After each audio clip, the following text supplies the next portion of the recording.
We are going to get a safety weigh-in today. This is more than just going to a scale. This is getting everything weighed. We're Dave and Karen from Wax on Wheels, and we sold our sticks and bricks to RV full-time now that we are retired. We travel with our heavy-duty truck Leroy, our two K&N motorcycles, our DRV Dixie, and our smart car Zippy. Don't forget to subscribe and click on that bell to be notified when we post a new video. We had the opportunity to get our RV and truck weighed by Trey and Susan Selman from RVSEF, which stands for Recreation Vehicle Safety and Education Foundation. Trey and Susan, they're weighing specialists. The first thing we had to do prior to coming in to get our rig weighed was fill out this form. And it is a bit of homework, and it does take a bit of time because usually this information isn't readily available and you have to go look it up. So the information include information about your hitch and your truck. We have a 2009 Volvo 780. The GVWR and the GAWR were on the federal certificate label. Some information you can find online as well. So then we had to indicate the type of hitch that we had, the fifth wheel, and then what the gross trailer weight was according to that hitch, and the pin tongue weight.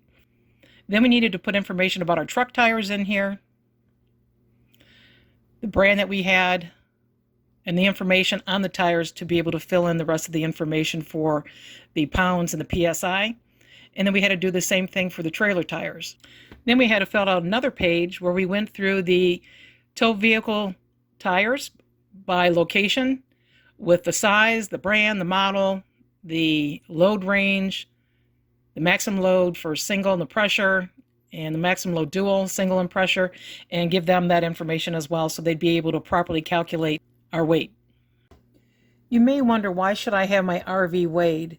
Well, to know if your RV exceeds the gross vehicle weight rating, the GVWR, or the gross axle weight rating, the GAWR, assigned by your manufacturer. Exceeding these ratings can cause premature wear and tear on your vehicle's components. The RV may have failures or need repairs due to excessive weight, although the weight factor may not be clearly evident. In the worst case, an overweight situation creates safety hazards. You may want to know, well, why should I have my RV weighed by wheel position? Why not just go to a big scale? Well, the only way to properly weigh your RV is by wheel position. Your tires and wheels are the foundation of your RV, and each has a maximum weight rating.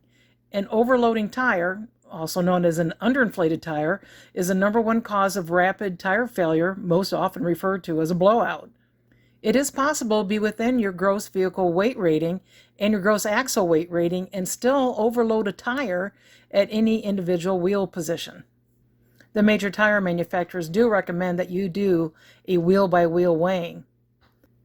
Your next question might be, well, why should I have RVSEF do it? Well, RVSEF developed the industry standard procedures for RV weighing that are accepted by tire manufacturers, RV manufacturers, and the RV Industry Association.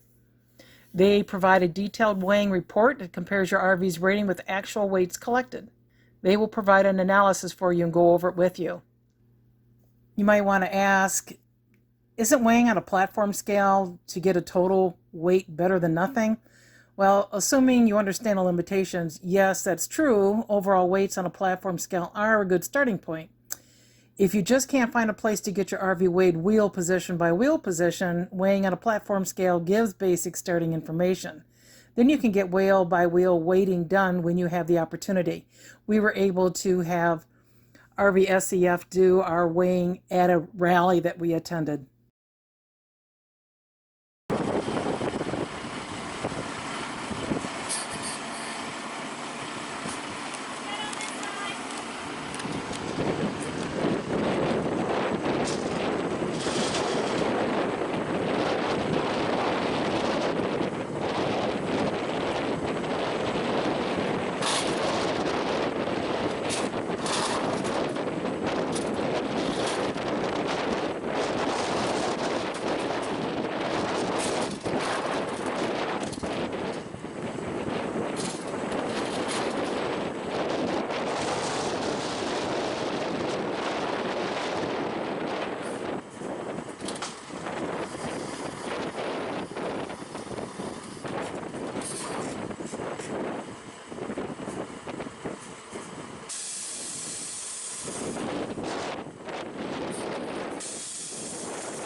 Is this a oh my God moment? Nope. A little Sparty.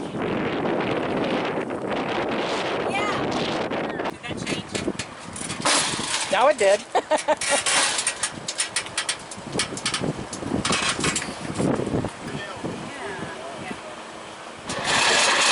Got it. Toner scale.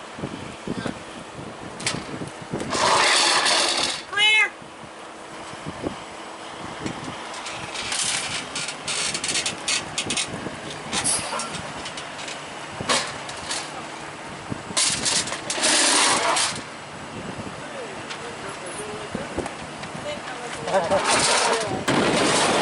We're good here.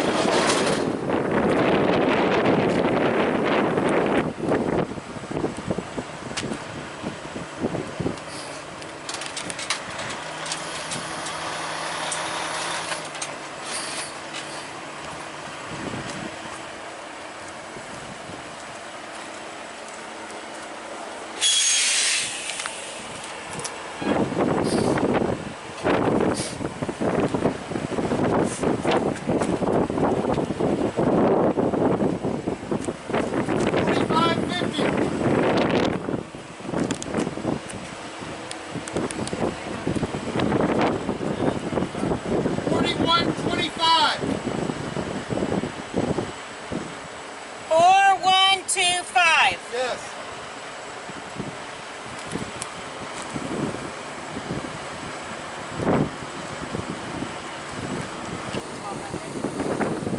Okay. So we received our report from Trey, and he went over it with us. And it was a while ago, so now we're trying to dig back at our memories. What he told us. So let's see if we can walk through this, And Dave. the eyes went cross-eyed. Oh. Okay, so let's see. All right. We had the truck weighed, the tow vehicle.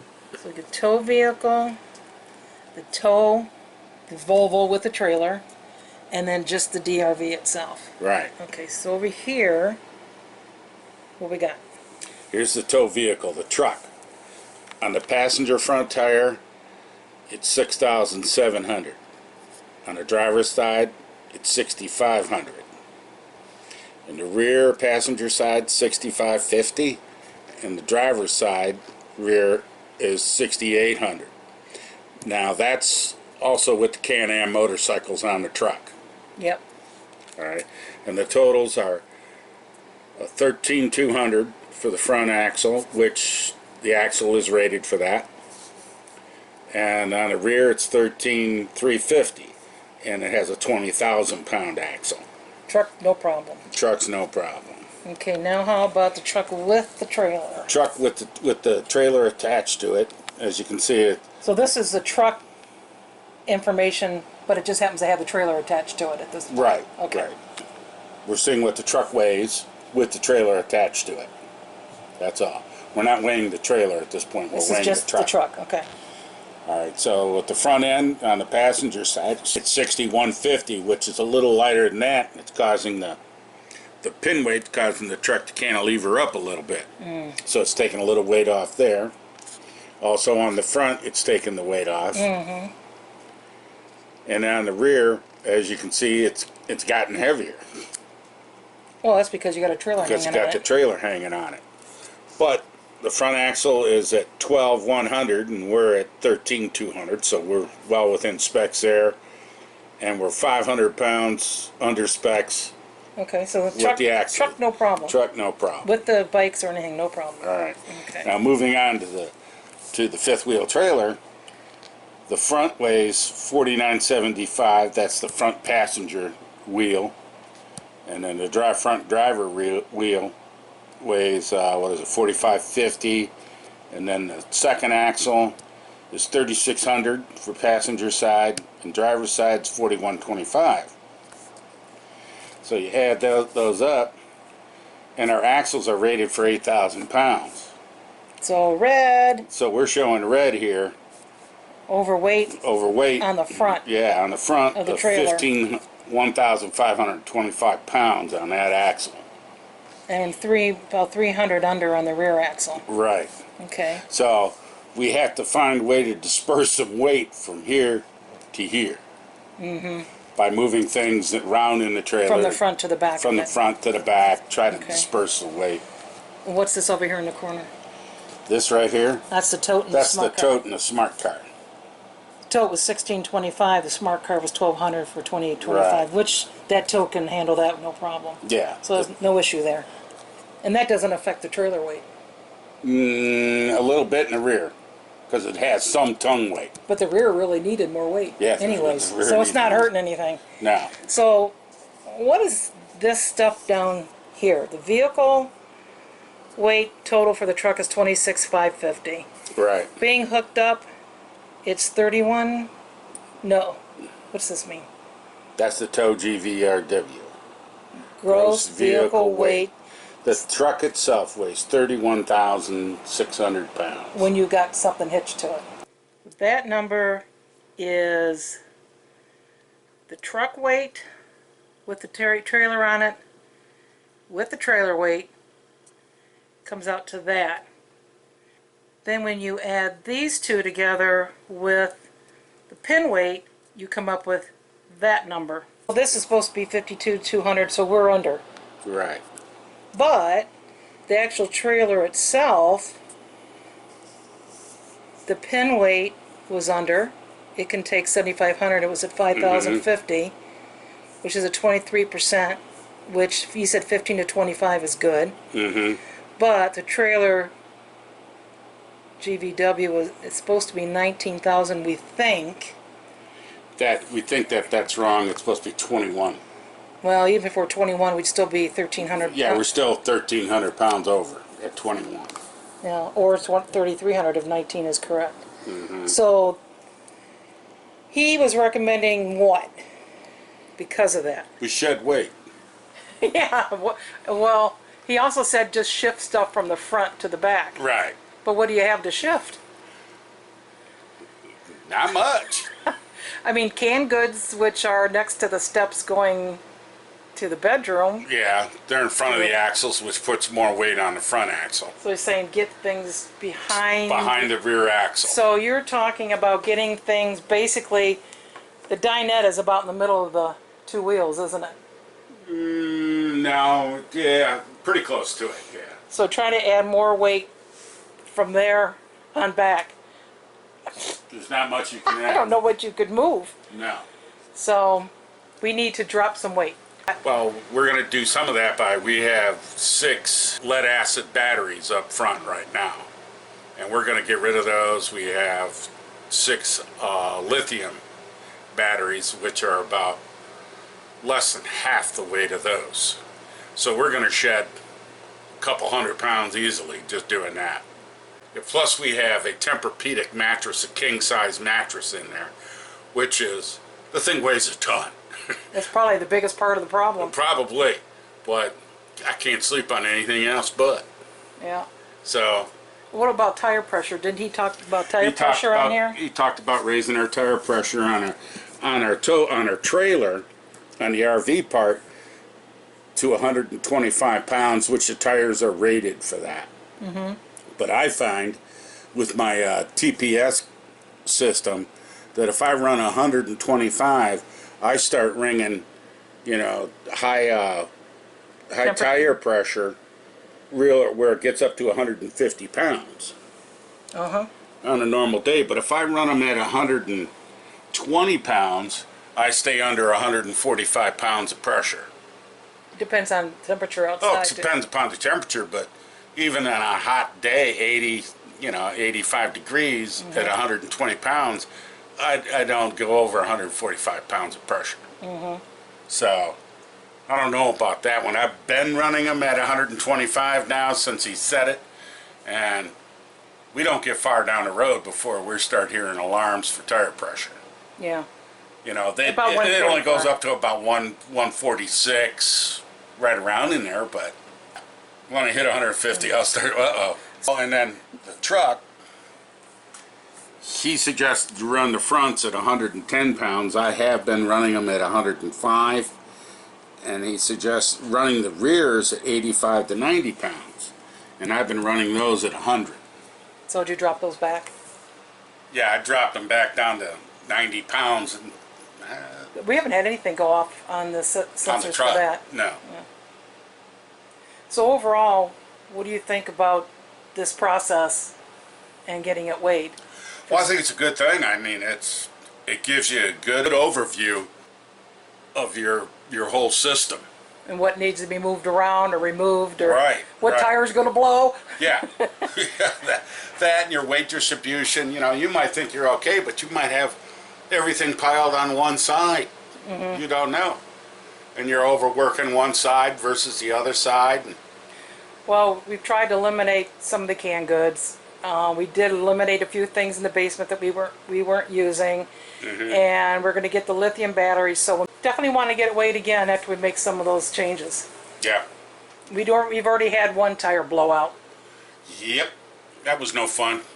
and this only cost us $60. It was well worth the money. $60 well spent. You can go to rvsafety.com, and the RVSEF website has information in regards to a lot of questions you might have. You can look through those questions and get some answers. They also have RV education, and there's a lot of interesting articles in there. They have conferences that you can attend on RV safety. They have the RV Academy, where they have different kinds of courses: beginning RVing, towing, fifth wheel, travel trailer, motorhome, tire safety, weight management, and how you can schedule to get your rig weighed. So check out their website. By the way, RVSEF did not ask us to do this video. We're not being compensated or anything. It's just something that I think is worth discussing because it's for the safety of RVers. Thanks for watching. If you liked the video, please give us a thumbs up. We'd love to hear from you in the comments below, even if it's just to say hi. Don't forget to subscribe.